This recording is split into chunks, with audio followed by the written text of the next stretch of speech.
Something happened when Gen Z became parents, not just a new generation having kids. Something deeper, a fundamental rewiring of what it means to raise a child. And most people don't see it yet. If you're a Gen Z parent, were raised by one, or you study human behavior, stay until the end. Because the final insight changes how you see this entire generation. Picture this. It's 11 p.m. A first-time parent in their mid-20s is lying next to their toddler after a bedtime meltdown. They're not angry. They're not checking their phone to escape. They're quietly asking themselves, what did I trigger in them? What did my reaction just teach them? That thought, that single 11 p.m. exhausted thought, that's the difference. A Gen X parent might have just put the kid to bed and poured a glass of wine. A millennial might have Googled toddler sleep schedules. But Gen Z interrogates themselves, not out of guilt, out of awareness. And that awareness, where it comes from, what it costs, and what it creates, is exactly what we're going to unpack today. The first thing you need to understand about Gen Z parents is this. They grew up naming emotions before they knew how to drive. This generation was raised inside the first wave of mainstream emotional intelligence content. Therapy speak, social media psychology. The idea that feelings need to be identified, not suppressed. And now they're translating that directly into how they parent. Research in developmental psychology shows that children whose parents use emotion coaching, naming, validating, and discussing feelings develop stronger emotional regulation, better social skills, and higher resilience in adulthood. Gen Z parents do this almost instinctively. You're feeling frustrated, not bad. It's okay to cry. Your body is just releasing something. I got angry earlier. That wasn't okay. I'm sorry. That last one. That apology to a child from a parent. That was almost unheard of 2 generations ago. There's a deeper reason this matters. Most people miss this entirely. When children consistently experience emotional validation, the brain's threat detection system, the amygdala, learns that emotions are safe to feel. It doesn't have to suppress or explode. It can process. Gen Z parents are, without always knowing it, doing neurological repair work in real time. Here's where it gets interesting. The same awareness that makes Gen Z parents exceptional also makes them exhausted in a very specific way. They know too much. Attachment theory, gentle parenting, Montessori principles, trauma-informed parenting, authoritative versus permissive models. The research on screen time, the debate on screen time, the counter-debate on screen time. Cognitive psychologists call this decision fatigue. But for Gen Z parents, it goes deeper. It's values fatigue. They don't just have too many options. They have too many deeply held, sometimes conflicting values they're trying to honor simultaneously. Be present. Also process your own trauma. Don't project onto your child, but also heal your inner child through them. Set boundaries, but never from a place of control. Educate them, but don't overstructure their play. This constant internal negotiation activates the prefrontal cortex in a state of chronic mild stress. Not dangerous, but draining. Most people look at a Gen Z parent overthinking a bedtime routine and see anxiety. What they're actually seeing is a human being trying to consciously break a generational cycle. That is not weakness. That is some of the hardest cognitive work a person can do. Previous generations parented with an audience in mind: the neighbors, the grandparents, the church, the school, the idea of what a good family looked like from the outside.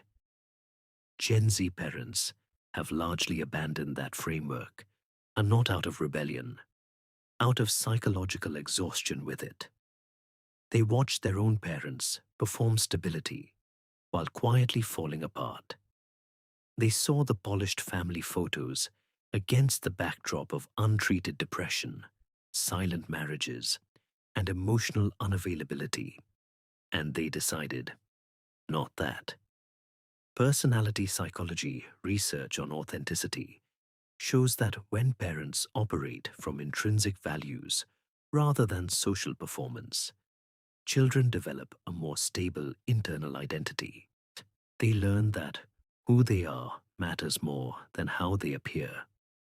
Gen Z parents post the messy kitchen alongside the beautiful one.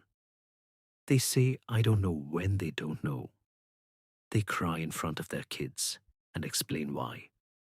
This is not oversharing, this is modeling. They are teaching their children that a full human life includes struggle, uncertainty, and repair. That lesson, you can't buy it, you can't curate it. It has to be lived. Now here's the piece that most people completely miss. On Gen Z parents are the first generation to parent with widespread public awareness of epigenetics and intergenerational trauma. Research from ACEs studies, adverse childhood experiences, shows that chronic stress in childhood doesn't just affect behavior, it affects gene expression. The biological markers of trauma can be passed down. Gen Z knows this, not just academically. They felt it. Many of them went to therapy in their early 20s and came out realizing they weren't just dealing with their own wounds. They were carrying wounds from parents who carried wounds from theirs. This is the engine underneath Gen Z parenting. The almost obsessive commitment to breaking the cycle isn't a trend. It's a biological imperative they feel in their nervous system. When a Gen Z parent chooses to regulate their own anger before responding to a tantrum, they are not just managing a moment, they are interrupting a pattern that may have run for 3 generations. Let's address the most common misreading of Gen Z parents: that they're raising weak children, that all this emotional attunement will produce kids who can't handle the real world. Here's what behavioral science actually shows. Children who receive consistent emotional validation develop stronger stress resilience, not weaker. They have healthier cortisol regulation, and they perform better academically and socially under pressure. Sensitivity in early childhood is not the opposite of strength. It is the foundation of it. The generation that was told, stop crying, or I'll give you something to cry about, that generation produced record levels of anxiety disorders, emotional suppression, and relational dysfunction in adulthood. Gentleness is not softness. Gentleness is precision. Here's the question I want you to sit with. Whether you're a Gen Z parent, you were raised by one, or are simply watching this generation navigate the hardest job a human being can do. What does it feel like to be parented consciously? Not perfectly, consciously. What would have changed for you if someone had once said, I see what you're feeling. It makes sense. You are not too much. Take that seriously, because the answer tells you something important about what you needed and what you might still be looking for. Gen Z parents are not perfect. They're overwhelmed. They're underpaid. They're under-supported.